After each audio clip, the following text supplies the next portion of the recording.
Salam dostlar, günləriniz xoş getsin. Belə bir çay yaxınlığındakı, axar çay yaxınlığındakı bir meşədə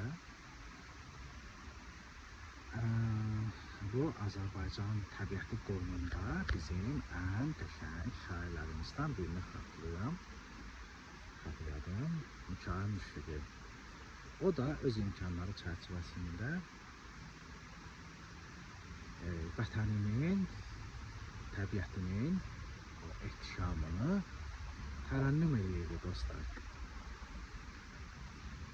Və bir də bu yol boyunca, yəni bura gətirən yol boyunca çox sayda kəpənək gördüm. Onlar da mənə Nabokovu xatırlatdılar. Nabokov bildiyiniz kimi həm də kəpənək şünas idi. Zoolog idi, həm də alim idi. İndi mən o kəpənəyin adlarını bilmirəm, çox təəssüf ki, amma o dəqiqə görən kimi bilərdi və bir dənə hadisə yadıma düşür. Deməli, yəni ədəbi hadisədə belə deyim, Nabokovla bağlı. O bir yazısını tənqid edir. Necə tənqid edir? Söz arası da, söz arası deyir ki, o bizim yanımızda gedən filan oxucunun yazısı, filan yazıcının oxucusu. Yəni ki, filan yazıcının oxucusu bizim yanımızda gedirdi, yadındadır. Heç ətrafındakı heç bir kəpənəyi, gülü belə görə bilmirdi. Yəni tənqid edir də o yazıcını dolayı yolla, nə baxımdan? Yəni ki, bilirsən, yazıcının əsas işlərindən biri nədir? Əslində ədəbiyyat, poeziya nədir? Həm də poeziya ətraf aləmin gözəlliklərini görə bilmək üçün insana göz verir. İndi bundan çox psixoloji, mənəvi məsələlərə gedib çıxmaq var. Orada Nabokov o iynəliyir də onu və tənqidi, kəskin dillə. Yəni, o filan yazıcının oxucusuydu. Ona görə ətrafdakı gözəllikləri görə bilmirdi. Çünki əslində oxuduğu əslində ədəbiyyat deyildi. Əslində ədəbiyyat deyildi. O baxımdan indi həm də o Nabokovun bir xüsusiyyəti, Nabokovun belə xüsusiyyəti var idi. Belə xüsusiyyəti də yəni, dühasının özəlliyi buydu. Yəni o çox belə yeri gələndə sərt tənqidçi ola bilirdi, belə iynələyici, ifşa edici ola bilirdi. Amma indi mənim sevimlilərim bu ikisi məsələn, Müşfiq, Nabokov mənim sevimlilərimdir. Ona görə yol boyu gələndə o vaxtda düşünürəm. Bax, mən məsələn üçün bu müəyyən zəriflikləri indi hər halda görə bilirəm də. Yəni, gözümə çarpırlar və bunda ədəbiyyatın çox böyük rolu var. Çünki mənim sevimli yazıçılarım mənə öyrədiblər, gözləri veriblər və yaxud o gözləri, mənim o gözləri özündə o zehni, mənəvi gözləri və elə bu organik gözlə əlaqəsi olan ruhi gözləri mənə verə biliblər. Və yaxud mənim onları kəşf eləməyimdən şərait yaradıblar. Bu baxımdan onlara çox minnətdaram. Ona görə bu cəhətdən indi iki kəpənək məsələn uçurlar, belə rəqs edə də uçurlar iki kəpənək. Yəqin ki, sevgilidirlər, yəqin ki, sevgilidirlər. Yəqin ki, bəlkə sizin çəkərəm olarım. Uçub getdilər kolluğun üstündən. Ay Allah, burada doğuluymuş kəpənək. Görürsən, indi gözlərim daha çox görür. Çəkərəm, burada qalsada sizin çəkəcəyəm. Sarı kəpənək. Təəssüf ki, adını bilmirəm. Nabokov olsaydı 100% bilərdik. Hə, dostlar, belə bu düşüncələr yadıma düşdü təbiət qoynunda. Çünki o bilirsiniz, o ədəbiyyatın indi mənə müəyyən qədər onu veribsə, ədəbiyyatın belə bir xüsusiyyəti vardı, yəni mənəvi fəaliyyətin belə bir xüsusiyyəti var. Sənə o ətraf aləmi içivə çəkmək qabiliyyətini artırır və ya kəşf edirsən onu, təkmilləşdirməyə çalışırsan və bu səni təbiət qoynunda belə doldura bilir də, daxili doldura bilir. Həm çox rəngləri görürsən, simmetriyalar görürsən, xaosdakı simmetriyanı görürsən, və simmetriya içindəki o xaosu görürsən, təbiətin xaosunu. Belə dostlar, həm də Mikail Müşfiqin kitabını gətirmişdim. Mən bir çox belə yerlərə gələndə sən Mikail Müşfiqi oxuyuram. Müxtəlif səbəblərdən. Bax, danışmışam və yenə də danışa bilərəm. Nəyə görə Mikail Müşfiqi sevirəm.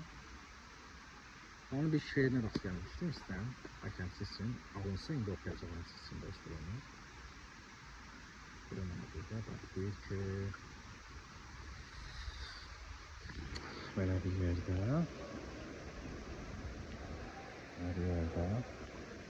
dağlıq regiondur bura. Dağlıq region. Enli yapaqlı meşə məskənidir bura.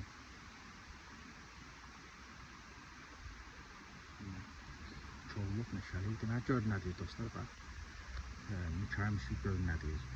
Hər tərəfdə soyuq, hər tərəfdə qar. Yığılmış çillərin can boğazına, axşamki fırtına, axşamki rüzgar, düşmüş nağıl kimi xalqın ağzına.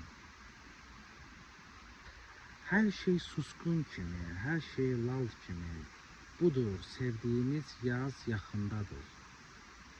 Yaşıl mənzərələr bir xəyal kimi, indidən gözünün qabağındadır. Toxunub qarlara günəşin əli, çağlarkən bir sabah sular nəşəli, qopdu hər tərəfdən yaza alqışlar. Sən də atsan mənə isti bir baxış, əriyib qəlbimdə bu hicran, bu qış sənə dəmət-dəmət güllər bağışlar. Məsələn, Müşfiqi sevməyimin səbəblərindən biri nədir dostlar? Təşkilatlanmış bir dil, məntiqilik, kamal, şairin kamalı, kamal, məntiqilik, həyatı qavramada, həyatdakı o bir məqama fokuslanmadakı məntiqilik, kamal, işıq, saflıq və mətnin qüvvəti, kəlmələrin seçimi. Bu nə barədə bilirsiniz? Bu bir günəş, bir baxış, şeirin adı belədir. Yəni bilirsiniz, bu yaza gelişin, yəni yazın gəlişinin sevincini verir qış vaxtı, düzdür? Gözünün qabağında necə yaz canlanır gözünün qabağında və yazda yaşayacaqları sevinç gözlərin qabağında yaranır və bu bir şeirə çevrilir, bir həyat cilvəsi olaraq, düşüncə hissiyyat oyunu olaraq. Və deyir ki, o yaz gələndə sən də mənə sevgilisinə deyir, bir baxış atacaqsan, düzdür? Mənə atsan, mənim qəlbimdəki qış da, mənim qəlbimdəki hicran da əriyib gedər. Və mənim baxışım sənə güllər bağışlayar. Sənin mənə yönəlik bircə dəfə xoş baxışına mənim baxışım güllərlə cavab verər. Yazla bunu əlaqələndirir burada Müşfiq bəy. Yazın gəlişi ilə sevginin alovlanmasını, şiddətlənməsini burada o duyğunu, o yaşantını şeirə çevirir. Belə burada bu düşüncələr yarandı məndə müəyyən. Təbiətin özü kimi belə xaotik, amma həm də əgər başqa tərəfdən baxarsansa harmonik düşüncələr. Hər halda mən spontan danışıram dostlar. Və yeri gəlmişkən mənim kitabımda yeri gəlmişkən bir dəfə də xatırlayaq dostlar, mənzərə və düşüncə kitabını elə bu yerdə. Bu kitabın yaranmasında da təbiətin, xüsusən bizim cənub təbiətinin böyük rolu var dostlar. Burada cənub təbiəti ilə bağlı müəyyən məqamlar da ədəbiyyatlarda fəlsəfəyə çevrilib. Nabokovun və Müşfiqin oxucusu olaraq, sədaqətli oxucusu olaraq onlardan təsirlənərək, onların məndə açdığı dalğalarla öz qüvvələrin ölçüsündə bu kitabda da təbiətdəki poetizmə, təbiətdəki fəlsəfiliyə dair məqamlar var dostlar. Qarşınıza çıxarsa, hardasa əldə eləsəniz, məncə hər iki tərəf üçün, həm mənim üçün, həm oxucular üçün çox yaxşı olar, yaxşı nəticələr verə bilər. O cümlədən bu kitabda Nabokovdan, Müşfiqdən alınan ruh var, enerji var.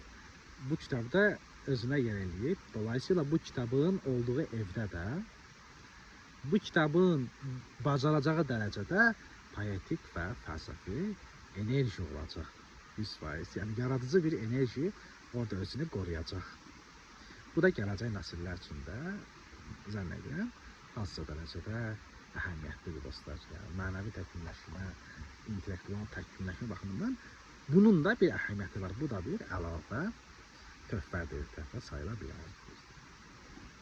Bu kitabı da dedim. Belə hələlik sizdən müayət olun. Təbiət qoyununda belə düşüncələr gəlmişdi. Hətta biraz da kitabın üstünü danışmaq istədim. Sizdən bölüşdüm. Hələlik dostlar, sağ olun. Əgər qarşıma o kəpənələr çıxsalar, siz üçün çəkəcəyəm onları. Bayaqları burada bir 4 dənə idilər. 2 cüt. İkisilər getdilər. Sağ olun dostlar. Hələlik.